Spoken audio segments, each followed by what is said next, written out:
Vasudhaiva Kutumbakam. What is actually the messaging of that word, of that term? The term is that we have never considered the world as an inimical or a hostile environment from which we have to defensively protect ourselves. Now, yes, we have limitations on our resources, less than we had, say, 20, 30, 40 years ago. But nevertheless, we do. If you are in a problem-solving mode, with limited resources, how do you have maximum impact? That is actually the problem which has to be solved. And what we try to do in Indian foreign policy today, in Indian diplomacy today, is actually solve that problem.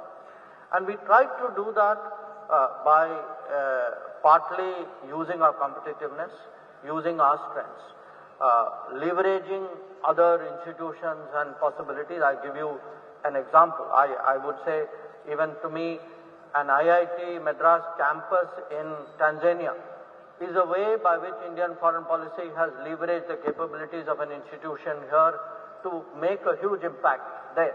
That is something I want to talk about. But I would, make this statement. In my entire career, which is quite long, I have never seen anything having a greater emotional impact on the rest of the world than giving vaccines. I've actually had people who tear up when they remember the first vaccine shipment. So, if you remember, look, COVID was a bad memory, we have put it all behind us. You try to actually get it out as much of your system as possible. But at that time, there were countries, there were developed countries, Western countries, some of them, who had stocked up 8 times the number of vaccines of their population. Nobody is going to take 8 doses, okay?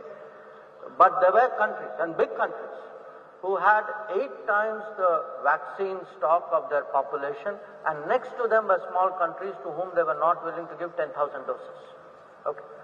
Now, when you had somebody who were themselves, who had first of all responsibility of 1.4 billion, and then on top of it was who had initiated the program. We were still in the middle of it, and we felt at that time that many of these countries should not, giving them 100,000, 200,000 doses was something which would be a gesture of solidarity. It would be make or break for them.